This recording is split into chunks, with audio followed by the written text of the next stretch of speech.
All right, let's get the very latest now from our correspondent in New York, Sherwin Bryce-Pease. Sherwin, it's such a pleasure to have you with us. A very good afternoon. So the US SA Ambassador finally ready to take up his duties amid the ongoing tense relations between the two states. Do tell us more. Well, it's been quite a process, right, amidst tense diplomatic relations between Washington and Pretoria, and no reason to get into that.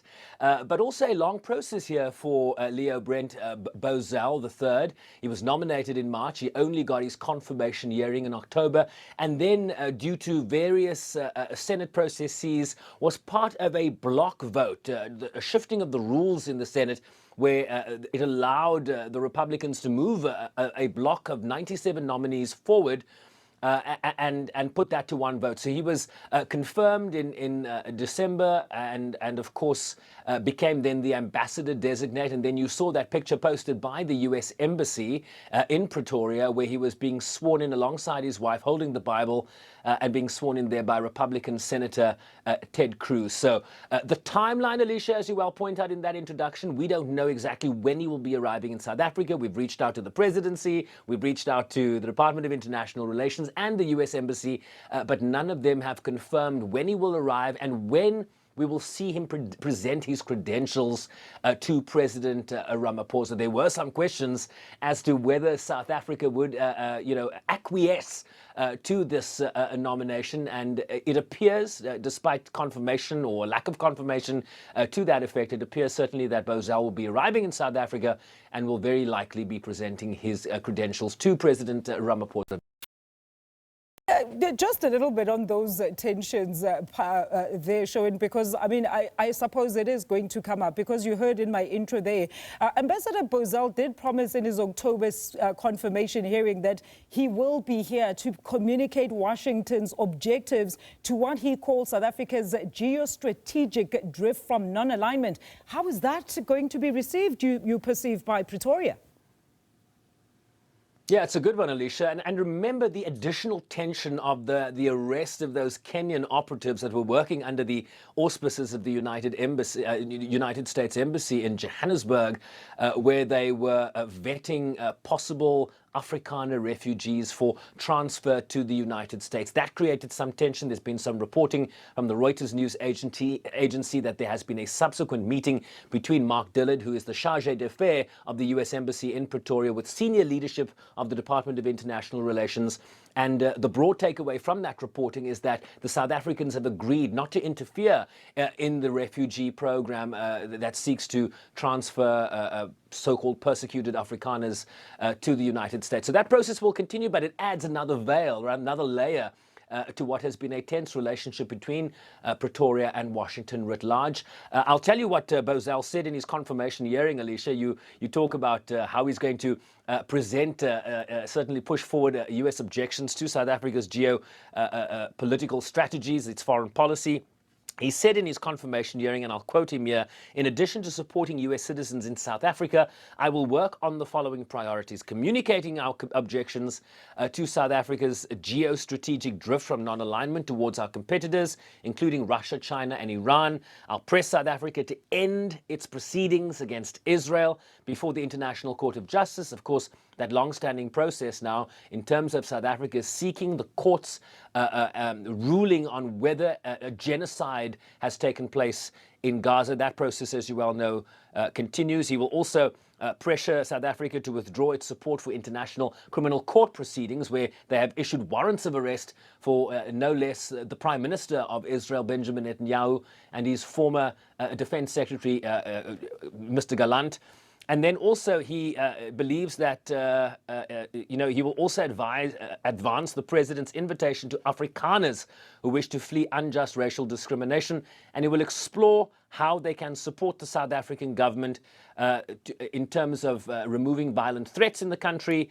He also talks about advocating for business interests and promoting fair trade practices. And I think that's a good segue into what we are expecting from the US Supreme Court today. Of course, a ruling on President Donald Trump's sweeping tariffs, which have also affected, as you well know, Alicia, South Africa, no less.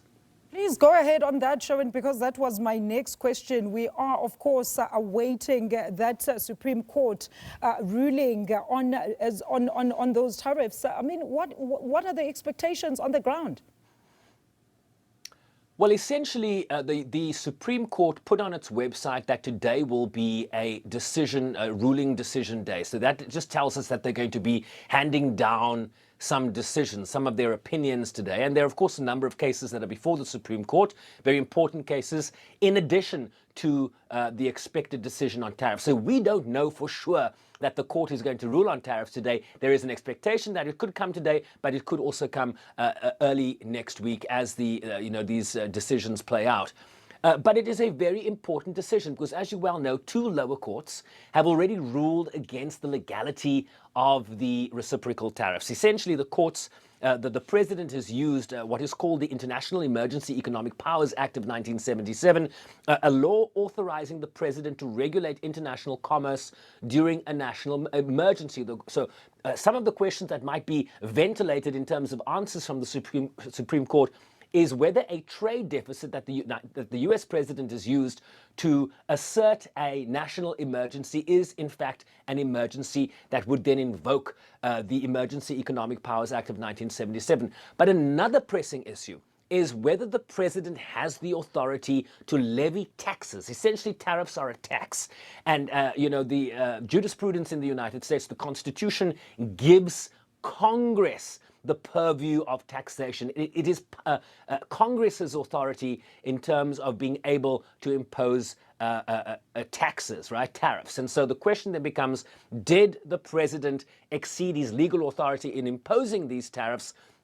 Two courts have said he has overstepped his authority. The question then becomes, does the 6-3 conservative Supreme Court affirm those lower court rulings? And certainly indications from arguments in November last year gave us an indication that both the liberal and conservative justices had questions around the president's authority to do this. And of course, the implications here are going to be vast. There have been tariffs imposed on countries around the world, 30% tariffs on South Africa. The question then becomes, if it's ruled illegal, what is reimbursement for the companies that have paid billions of dollars in taxation, in tariffs so far? What does reimbursement look like? I'll tell you what President Trump, Alicia, said on social media on Monday. He said, because of tariffs, our country is financially and from a national security standpoint far stronger and more respected than ever before. He said removing the tariffs would be terrible for the United States, and one imagines that if the court rules against him, we'll be hearing more from President Donald Trump later today. Absolutely, Sherwin. I was just about to ask if, in fact, they are affirmed, what then happens, to President Trump. But there you've answered it. We're going to leave it there. Thank you so much for that. Or you want to continue, Sherwin? I wanted to just say that they are likely to find workarounds. So if the invocation of the International Emergency Economic Powers Act is ruled that the president overstepped his authority in invoking that legislation, the expectation is that they are going to find other legislation, other constitutional imperatives that will allow the tariff policy to continue. What that looks like, we don't yet know, but it is very unlikely that the tariffs are going to go away, because this has been a central peg of President Donald Trump's foreign policy, his economic policy, and that is unlikely to go away in the short term.